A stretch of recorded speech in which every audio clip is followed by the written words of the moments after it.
Welcome back, YouTube. Well, the weatherman said that we're going to have some good weather here soon, so I'm going to go out and shoot. So I'm going to go ahead and load up some more 223.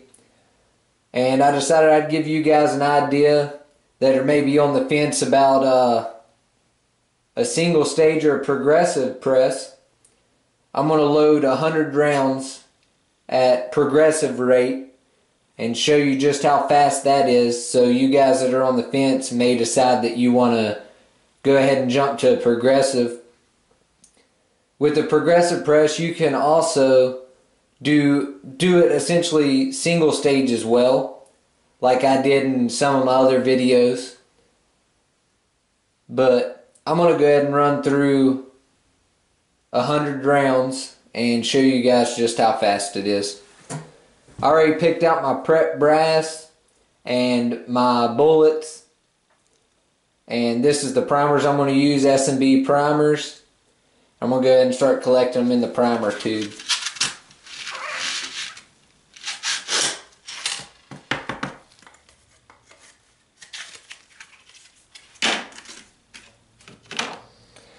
Alright, so first thing you got to do is flip all your primers over. Get all your primers flipped. That way they can go in the tube the same way.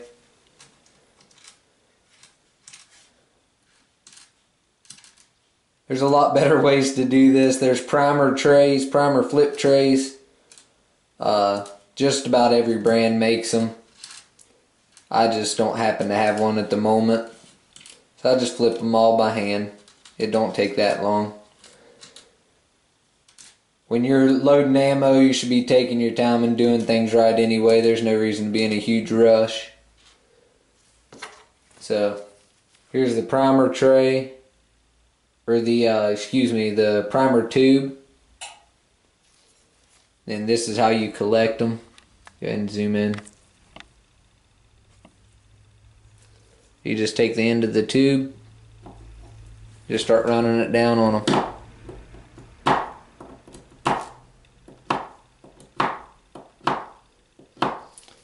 Just like that. Alright, so I'm going to finish up here, and I'll get back to you guys when I'm putting them in the press.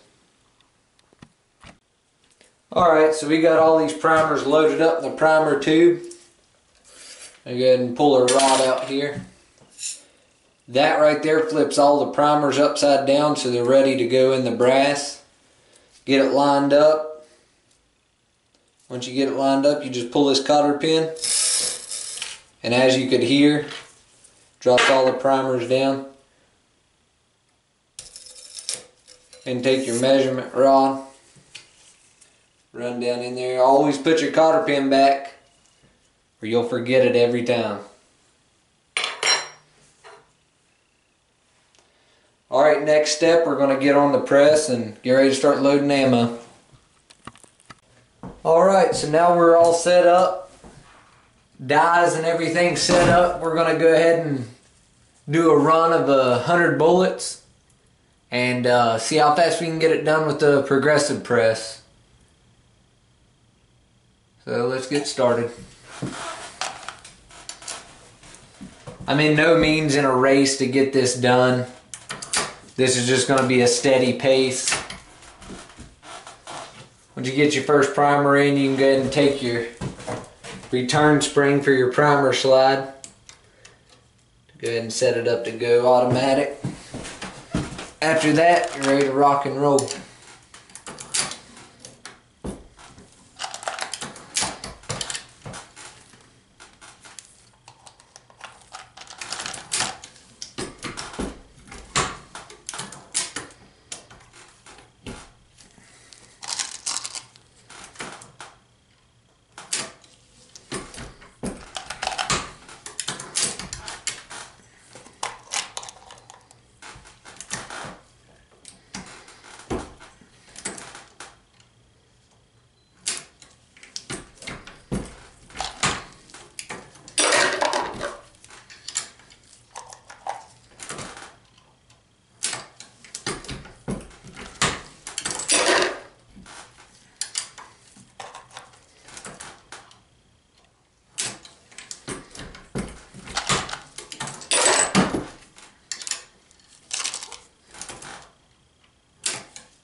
every once in a while I recommend to stop and check your shell plate, make sure it's still tight, and also check your powder measure, because sometimes your powder measure, after you run through a bunch of ammo, the bushing will start getting loose in the press, and if you ain't careful, it'll actually pop up out of the hole if it comes loose and you go to run another shell up in it.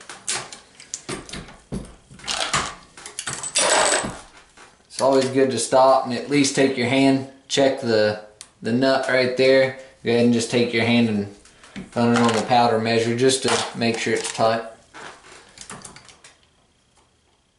When you first get started out, you may not be able to go very fast at all, because you'll be trying to comprehend all the steps and pay attention to what you're doing, because you got to be very careful, or else you'll end up with a squib load or something like that. Nobody wants to be out having fun shooting their gun, and then next thing you know, you're over here with a ramrod trying to get a bullet out of your barrel.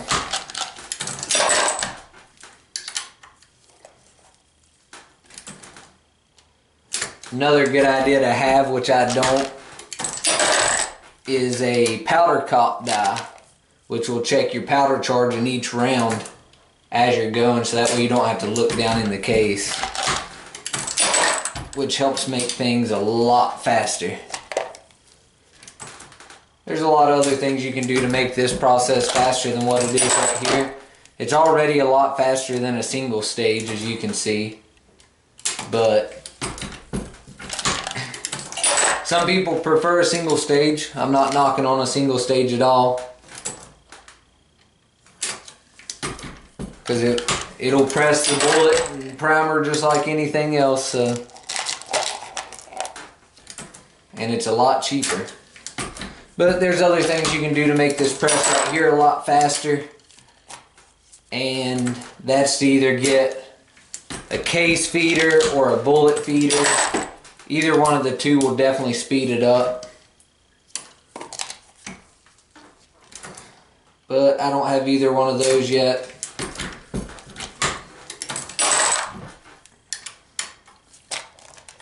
So I can load just as fast as my hands will put a bullet and a case in the shell plate, which isn't the fastest in the world, but it gets it done. Now this right here is just plinking ammo that I'm just going to go shoot at targets. It isn't going to be any kind of crazy long range, super accurate ammo. It doesn't need to be. I'll probably be shooting, I don't know, 50 yards or something. Something like that, just shooting pretty quick. Every once in a while I'll stretch it out and do a long shot, but I don't need extremely accurate ammo right now, which I'm sure this is going to be very accurate still, but I'm not putting any extra effort into it really to make it better than factory ammo. It'll probably be equal to factory ammo, but that brings up a good point. A lot of guys watching this are going to be obviously interested in reloading, but also if you save a lot of money reloading. Well, in some ways yes, in some ways no. Per shot, yes. It's a lot cheaper per shot. But if you're going to start reloading, making your own ammo, you can't really go off per shot that much, per se, because if you're reloading, you're going to double or triple the amount of ammo that you shoot now. Because you're going to be buying in bulk, because that's how you save your money, is to buy in bulk. And you guys will be buying in bulk.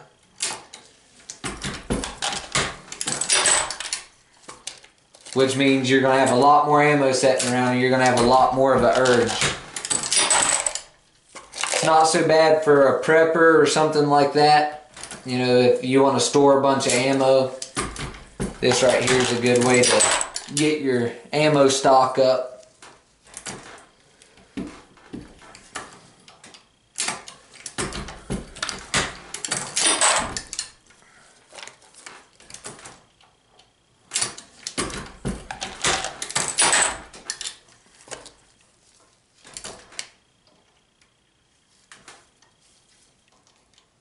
Had a little bit of an issue there seating the primer. There it is.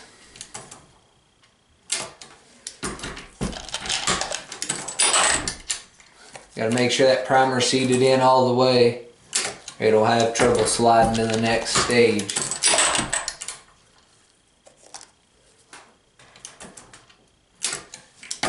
So I've already made a lot more rounds than at this point with this much time in it than what I would have made on a single stage for sure. But once you get in a groove, you can go faster and faster. I haven't loaded 223 for a little while. I prepped some brass yesterday, but I've been loading a lot of 45. Which I have some videos on loading 45 and 9mm and also 40 for you guys. Show you guys the steps I do for that and how I do it.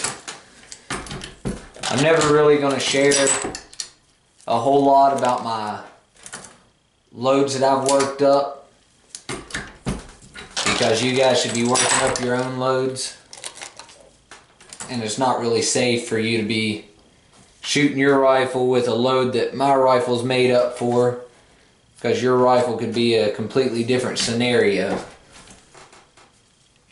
especially if I'm seating to the lands or just off the lands.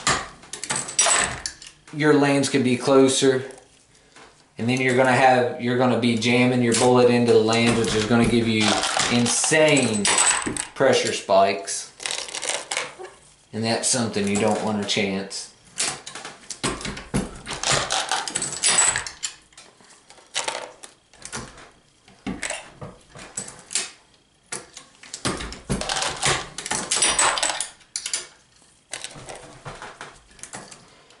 So it's still taking a little bit, as you can see, to do 100 rounds. We're getting close. We probably got about 50 down so far or so. So you can kind of get the gist of just about how long it takes.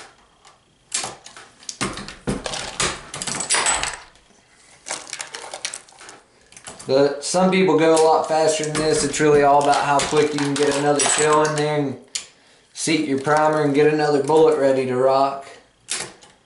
I've seen people run it like this and really get to scooting and make a lot of ammo real quick. But I think it's better to be safe than sorry. No reason to get super rushed about it. End up with a malfunction.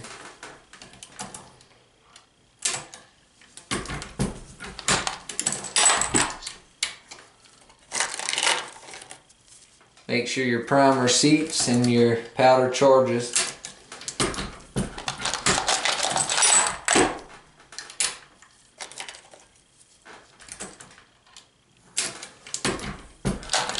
Might end up having to put a little bit more powder in this thing to finish.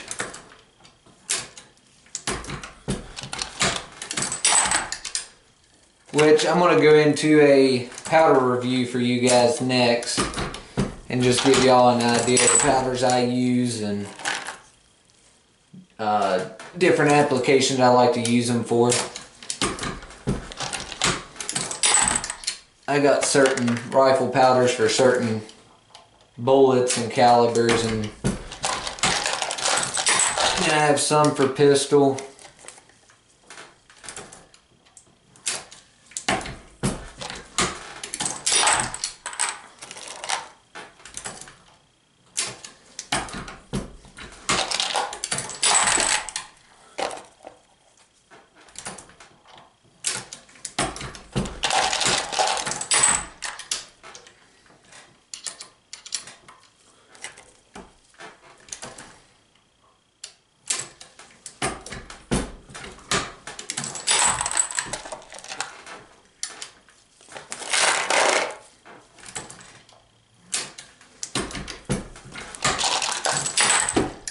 But this is all military brass right here, and I had to swage every piece of this brass, or else I wouldn't be able to shove a primer in it. I wouldn't be able to reprime it.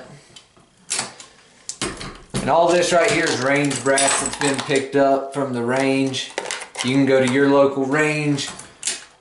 Obviously, make sure it's okay for you to be picking up brass. Usually there's a club, a shooting club or something that already talked to someone to get the rights to picking up the brass, and it really just depends. They'll have a sign up saying if you can or can't pick up brass.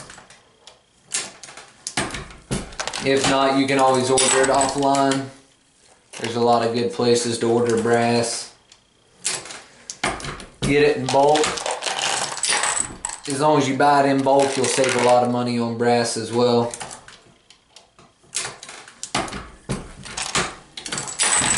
You'll learn reloading everything you buy in bulk. You'll save more money. And I'm pretty sure at Walmart it's just over 38 cents a shot if you buy that cheap American Eagle stuff. And this right here I have about 18 cents in a shot.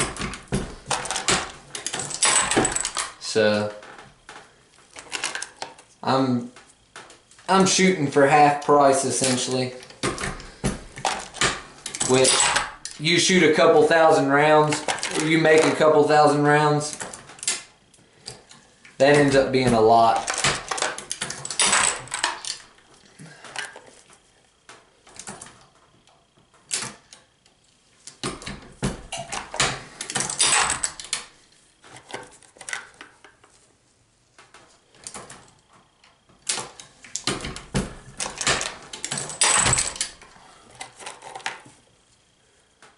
It gets pretty repetitive after a while, but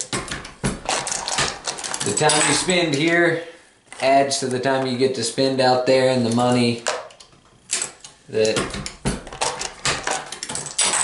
you're getting worth of ammo, because your money's worth has a huge value in my opinion. You can go to Walmart, spend $50 in ammo, and you're going to get half of what you would get if you spent $50 and reloaded your own. Alright, powder's getting low. As you can see, I'm using Hodgson H335, which is one of my favorite powders to use in my AR. And it meters extremely well in this Hornady powder measure. You'd almost think your scale was stuck.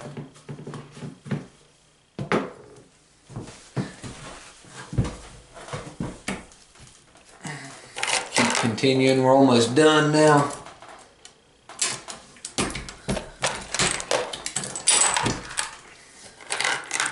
And anytime you guys have any questions or anything, y'all can always just comment.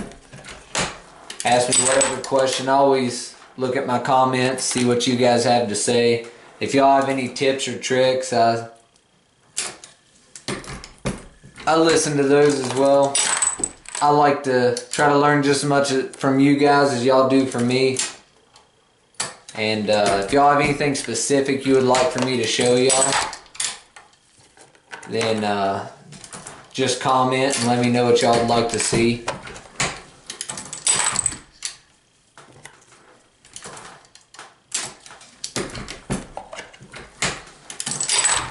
I also load in rifle, also load 243, 308, and 30-06. I plan on loading 270 pretty soon. I'm probably going to go up to 7mm mag. At least load some 7mm mag for next year. For rifle season.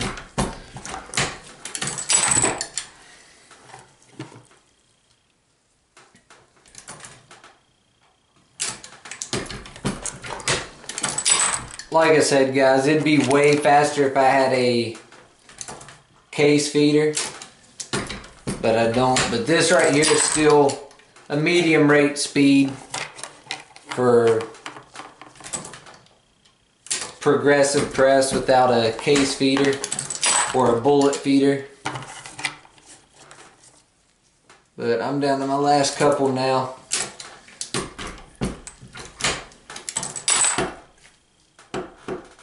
In my opinion, it still blows. Oh, didn't feed a primer.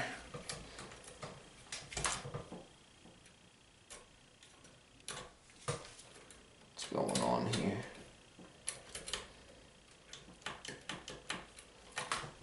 Okay. Looks like I had an extra piece of brass.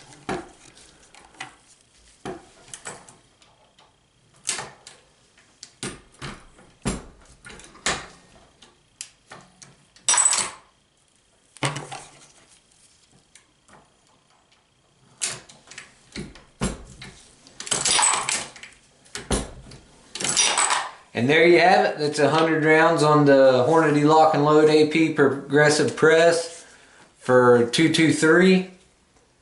I have good shined up brass, S&B primers, then the Hornady 55 grain FMJ boat tail with cantilever. It's going to be really good plinking rounds to go shoot. Weatherman's calling for a break in the cold weather, so I'm going to get out and finally get to shoot. I'm going to be loading some 60 grain nozzlers pretty soon for nighttime coyote hunting, which is right around the corner. And I'll give you guys a video on the nozzlers, and hopefully the upcoming range time I get, I'll be able to get you guys a good video of me shooting these reloads and show you just how well they do. Until next time.